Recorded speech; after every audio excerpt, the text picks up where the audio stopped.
So, with that out of the way, we can actually dive in here. So, we're going to be talking about Worlds Beyond Number episode 18, Say My Name. And like I mentioned, we will be given our recap before jumping into the full discussion. And we do cut that recap out and host it separately on YouTube for your viewing convenience. So, if you find yourself on that recap and want to hear our full discussion, that'll also be linked down in the description. But without further ado, if you would like to kick us off, my friend. Yeah, this was actually Between the Lines is what this one was called. Say My Name was the last. You blew it. Episode 18, Between the Lines. And I'll go and say, we haven't talked about where to split this episode, by the way. Yeah. Which might be an important detail. Maybe I'll take it up to when they're reading more information about the scroll stuff that had been handed off. That's around that point. So that's exactly where I had designated in my notes. Yeah. So essentially the episode begins with Suvi, also known as Sky, essentially saying goodbye to Silver, who is being shipped out to Fort Kyrian, which has fallen. We found that information out in the previous episode. We also find out that is where Archmage Saber is. Archmage Saber being one of the 5, I think, head Archmages who has been missing the night before. Turns out Archmage Saber is out at where this issue has happened. And we find out also information around the details around how Fort Kyrian has fallen, that there was something around and you correct me if I'm wrong here, Will, but wild beasts that had taken it over, and then the forces of Gathmire had basically swooped in and taken over the area before the Citadel could sort of reclaim it. Is that correct, Will? Is that a correct understanding? That was my understanding. And then like a red fleet was on the way as well. Yeah, or something. Right. And we also find out later in the episode that Steel has also shipped out, presumably to deal with this as well. Suvi offers to take Silver, to accompany Silver to the traveling door, where he is to teleport out. And it's also there at this sort of dock of portal doors that there is a number of Temuri and other soldiers. I mean, it's the heaviness is there of this is a serious encounter we're about to engage in. And the Temuri that are here are the best way to describe it would be they're a bit rougher around the edges than Mr. Callan that we saw previously. Now, if you've forgotten, the Temuri is essentially what we thought it was a cantrip personified. It's actually a cantrip or a spell personified. And these Temuri, first of all, they don't have names. And the implication is that they are heading to their deaths. And secondly, like I mentioned, they're much rough around the edges. I think Brennan describes some of them as red and fiery. And we come to find out that these are fireballs. And there was one other spell, lightning bolts that have been up level casted to a level 9 spell, which is the highest spell in D&D. And that these are those spells personified. That's what these Temuri are. The other thing that's mentioned is that these Temuri can actually do some lower level spells as well. But then once they are ready, they will essentially cast themselves and extinguish themselves in battle. But again, they don't have names because that is what is expected that's going to be happening. Suvi says her goodbyes. She has a small exchange with one of the Temuri that is essentially do your job, stay focused. But also it's kind of a little bit brisk between the two of them. And then essentially Suvi makes her way back to read up in the library to try to figure out whatever information she can. Because she's expected, I guess, in this case, to be spending the night with Silver. And I actually don't remember what she found in the library. Because there wasn't much information. And one detail we find out is that there's been sort of like a not industrial revolution, but like most of the stuff that's been written has been written like in the last 50 to 100 years. Yeah. So that was one detail. The next day, she meets back up with Ame and Ursulon and the fox. There's some great chatter around convincing the fox to learn how to read. And they ultimately decide, let's go to see Suvi's new place in the Tower of Silence, which she is the Archmage. She's the apprentice to the Archmage Silence. So they go to this beautiful 8-story tower. They meet Silence, and you're gonna have to help me here too. There's like this. Brennan describes it almost kind of like a ritualistic, like what you would see like in a cathedral, like for holy water. This sort of bird bath-esque basin, and I don't remember what they called it, if you recall, Will, but there was some disagreement on the pronunciation of it. Are you referring to the Aerith Depository? I am. Which is it, the Eris Depository or the Aerith? I think it is Eris, and then Erika made like a Final Fantasy joke. Yeah. So it like stuck in my head. And then Well, she now, was like, actually, now you I know, don't know which one it is. then she was like, explain it to the fox in case the fox doesn't know. Yeah. And Silence, essentially, and also Silence is accompanied by another apprentice, Yulia, who is very kind and giving of like authority to even Suvi. And it's like, if you need anything, just let me know. You get kind of the impression of like a fresh graduate student. And there is some lore that Brennan gives about like what house she comes from or like what school she's come from. And also notably that her aunt is Steel, though may not actually by blood. But essentially this Aerith Depository is basically a basin where if you are, it's sort of like this neural network is the best way to describe it, where mages across the Imperium can use this to essentially soak up magical energy to continue to be active. And what's understood is that if you are a mage who has no need of your spell slots, that you sort of donate it into this Aerith Depository so that other, presumably wizards that are part of the war effort, can make use of it as they need to.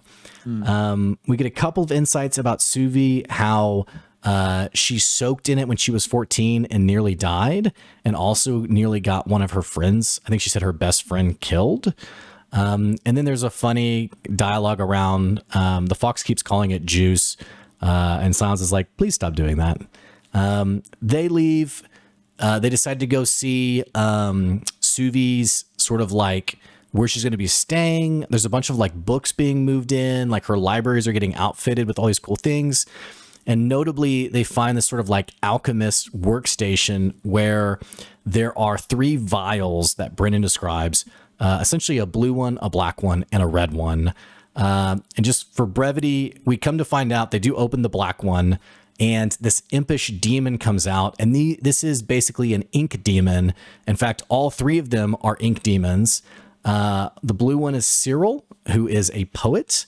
The black one is Enzo, who is a like historian writer, though everything he writes is wrong. Like all of his edits are incorrect. And the red one is Vandal, who I think Brennan talked about. Like once he becomes freed, he starts like just like graffitiing like penises like all over the Citadel. So anyway, they get to meet all 3 of them at different points.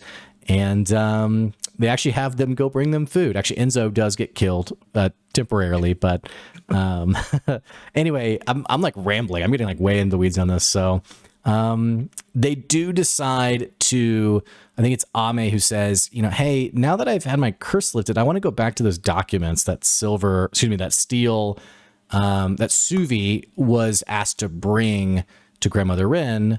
And do you want to take it from there? Yes, sir. I will do it.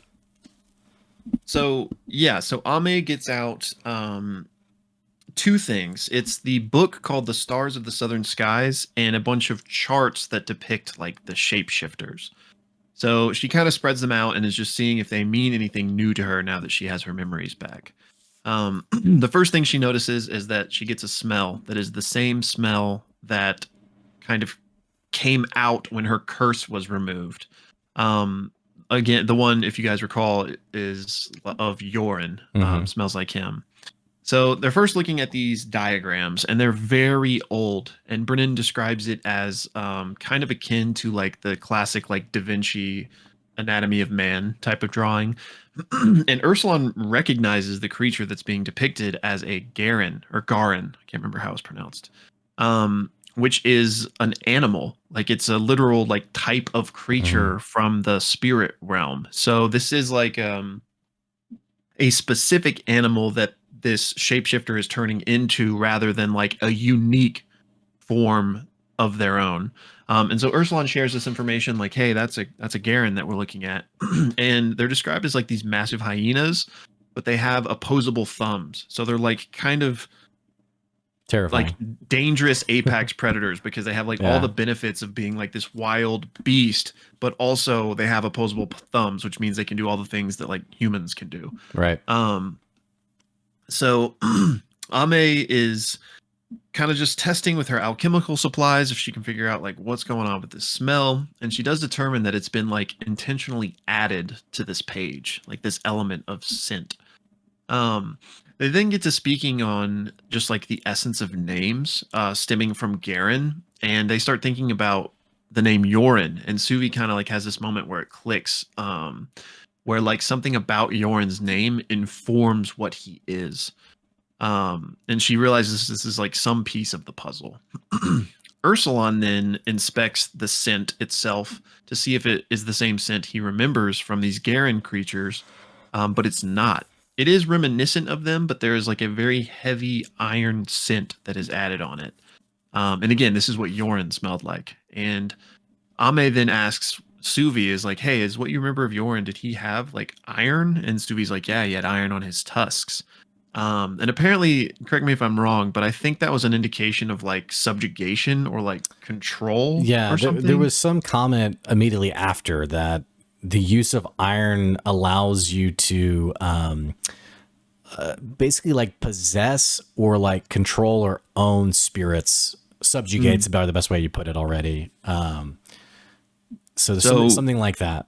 yeah, so we don't really know like necessarily the implications of that, but Suvi did remember there was iron on his tusks, and there is no iron depicted on this diagram.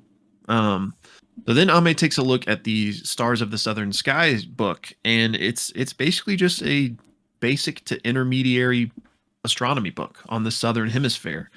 There seems to be no connection to the shapeshifters or like the attack on Rue from the past. Like they can't figure out, like they just can't figure out what the connection is here or why this astronomy book is important.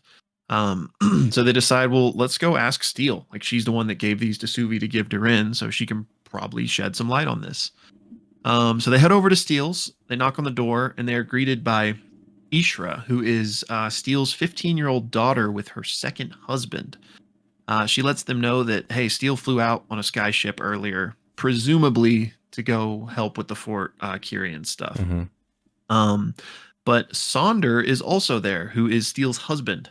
And we'll talk more about this in the episode. But interestingly, he knows Suvi's real name. Hmm. Yeah. He makes some jokes about it.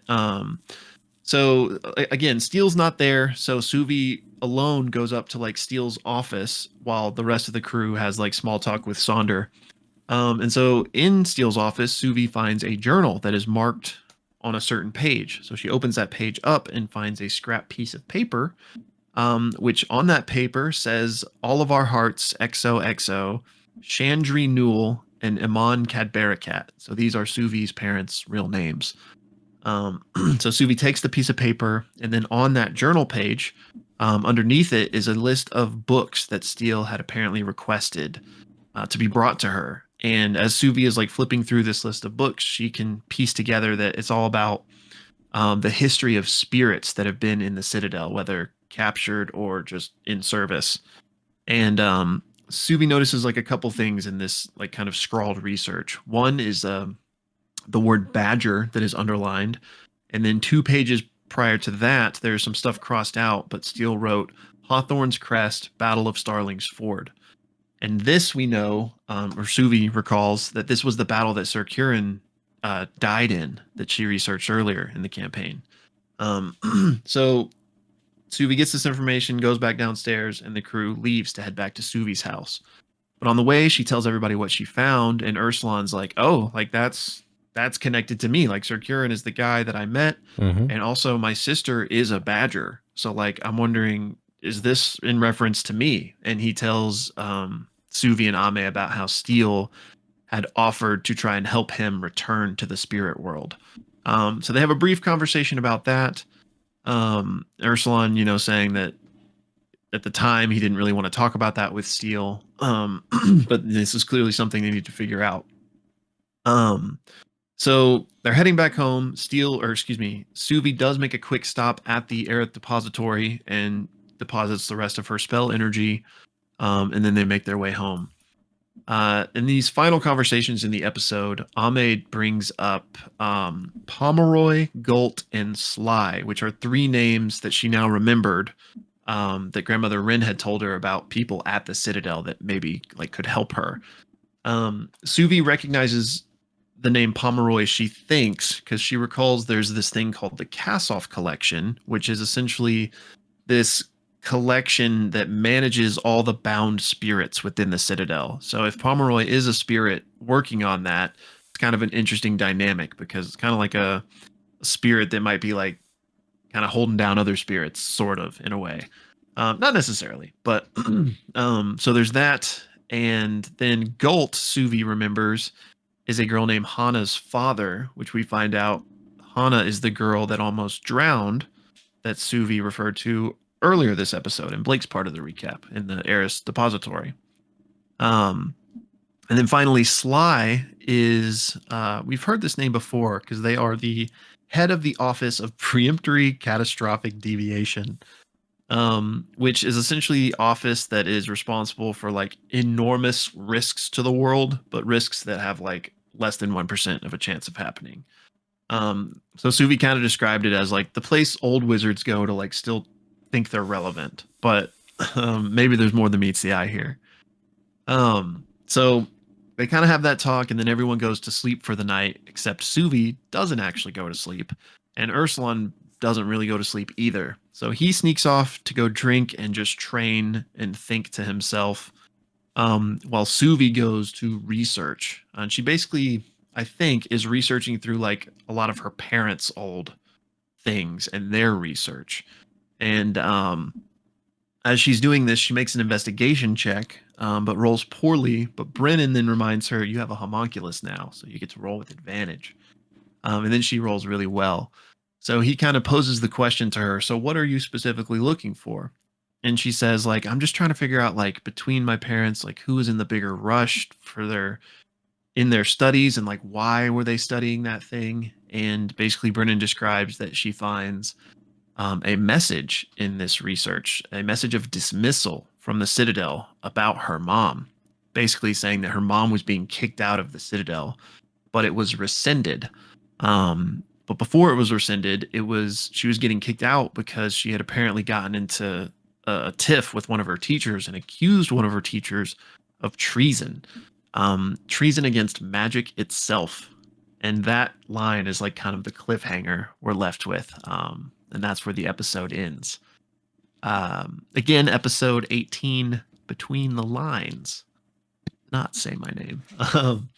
But yeah, so again, y'all, if you're just on the recap, don't forget you can find our full discussion linked in the description below.